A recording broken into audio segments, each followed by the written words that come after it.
Hi guys, and welcome back to another DrAce video, and today we're going to be playing Ride 4. So we're back online once again with a couple of the aces. This was from a session last week, or maybe the week before, and I just thought it was a pretty decent race for myself and wanted to have a little bit of a chat over the top of it. So we are racing a couple of aces. Not everyone's an ace, but you see Mad Max going into the distance there is a classic ace.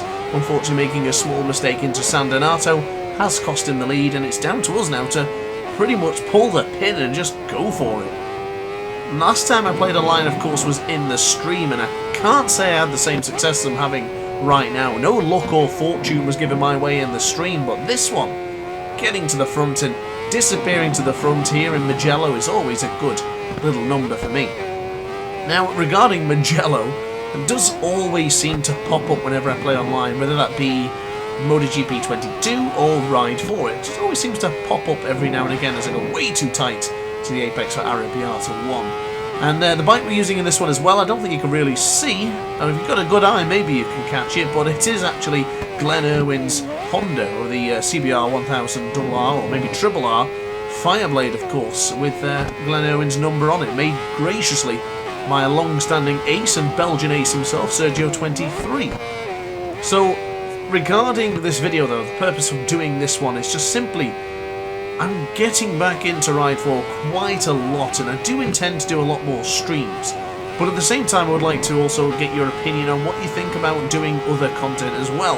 So regarding Superbike 22, MotoGP 22, I very much want to get back into those games and I want to continue my seasons, but unfortunately I've just been struggling a bit with the commentary side due to me having like a bit of a flu or a cold. Don't know, I just can't seem to get the words out and to really commentate how I want to commentate. I managed alright in the stream the other day, but my throat was playing up.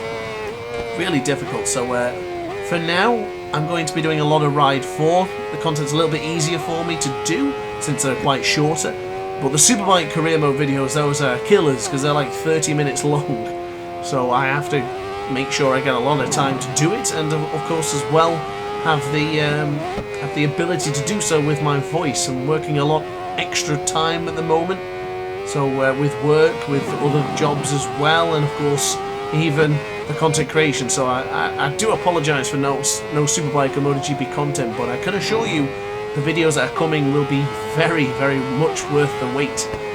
Definitely. I played some more a few days ago. Superbike 22 season is actually finished. I'm actually just doing another season with the Kawasaki, so I've got the option of choosing a bike that I want for the next season, so when we can actually decide on which team we want to go for. Now I will do a poll, so you guys can try and guess which team I've chosen, but you can also give your input on what you would like me to use in Superbike 22. But getting back to Ride 4, this Honda feels fantastic. It is part of the DLC, so it is required to try and get level 5 maximum affinity. So I do tend to use it quite a lot, and I've got to be honest, I love it. I really, really like this bike. It handles like a dream. It's just really responsive and very reliable. Some of the bikes in this game, should I say, can be a bit dodgy sometimes, such as the Super Naked from the Ducati, sometimes the Super Leggera.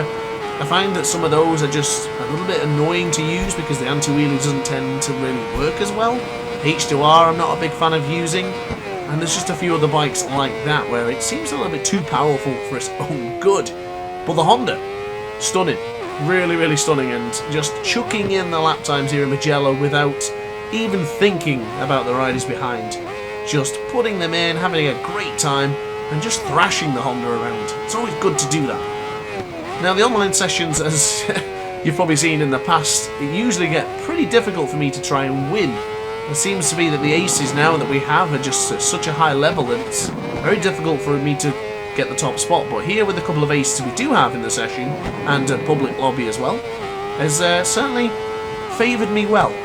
A little bit too well, let's say, because we are now 12.5 seconds clear up the road from the French person in second, and then the Brazilian ace in third place, as in Mad Max. But breaking now into Scarperia, just chucking the bike into the 10th corner of Mugello as we go into the left-hand side with anger into Pelagio corner and bring on the power. Now, the feeling on Ride 4 for me is definitely coming back. I don't feel as fast as I once did. But looking at the retro Fireblade time trial we did, it looked like I got some decent lap times, or at least it did, according to Sergio23, so that was quite a nice bit of praise.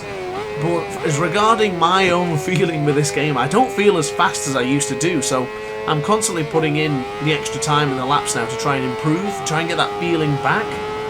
But at the same time, I don't want to negate my ability on Superbike 22 and MotoGP. I do find that balancing all three of these games is rather difficult to maintain a very fast pace. Shout out to D Lion as well there in 4th place. I hope I pronounced that right, as we got someone waiting in the back of the grid here. So, oh goodness me, almost contact. Don't know if that was intentional or not, but it looked like that was very, very close. We got someone who's going to do full kamikaze, or is it just simply a case of a little bit of an issue? Something happened there as the rider in 8th place got sent back. No idea what's going on there, but yeah, another ace there in 4th place. That's always good to see. I think he took some screenshots as well and sent them to me on Steam, which was a nice touch. So I appreciate that. But into Casanova and now into Savelli. A small wheelie there certainly doesn't give us much confidence going into the left-hander, but we are killing it right now.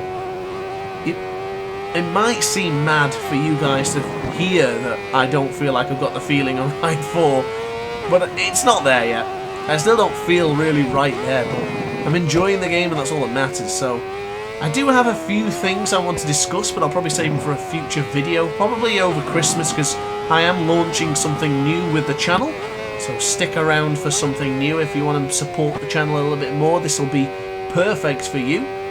So stick around for more, and of course be sure to hit the like button and consider subscribing as well if you haven't done so already. It does help out the channel quite significantly, and I'm on the push now for 6,000 subscribers. We don't stop at 5k, we don't rest on our laurels, we keep on pushing until we get the maximum. And speaking of pushing, I'm going to try and get the maximum out of this Honda CBR Fireblade on the final lap here in Mugello. So getting across the line to set us up for the final one. Across the line we will go. It's not an improvement on the lap time. Of course, we did have to meet a back marker that tried to kamikaze us. Of course, benefit of the doubt. We don't know if it was actually trying to kill us or not, so we'll ignore that for now. But I think he is approaching Correntaio now, so he's in battle with the rider in 6th place. But here we go then, ladies and gentlemen, the final lap of today's video of this online session. A bit eager on the acceleration. You see the rear tyre just spinning up somewhat as we have 17%, now 16% of the rear tyre remaining. But quick change of direction into Borgo San Lorenzo, and we are rapidly approaching a rear rider. Oh goodness me, a rider from the back is what I'm trying to say. It's a blue flag should be out for this person. What on earth is going on? They're going to go crazy into the... Oh my goodness. Well, I think that's ruined my lap anyway. What's the back marker? Wow, that was a scary moment. We lost 0.4 of a second. We actually lost 0.2, because we only lost 0.2 in the beginning part, so it hasn't actually scuppered our chances of an improvement on this lap. There'll be a lot to ask, and we are already pushing the Honda way beyond its limits right now. So I think we might have to yield at a 1:45.089, which of course is not a lap time to scoff at. It's still very competitive, but approaching or coming out of Correntaio for the final time of asking, and now into Biandetti 1, into Biandetti 2, we're losing half a second, so not quite as good as I wanted to be on the last lap. May have to revisit this at some point and try and do a better lap time, but it is what it is, and that will tackle Mugello here in Ride 4. It's good to be back on Ride 4, and I hope you guys are enjoying it as much as I am. But across the line, that is a victory for DrAce. So there you go then, guys. Thank you very much for watching the video. I do hope you enjoyed. If you did, be sure to let me know in the comment section down below. If you want to see more content just like this, be sure to subscribe and hit the notification bell to be alerted to every single DrAce content. Thanks for watching, and ciao for now. Oh hi, didn't quite see you there. Good to see you're still here. If this video didn't quite set your appetite, then why not watch some more DrAce content by clicking the video shown on screen now. Furthermore, if you would like to follow me on social media, you can do so now with the links down in the description. Consider subscribing so you don't miss a single DrAce video.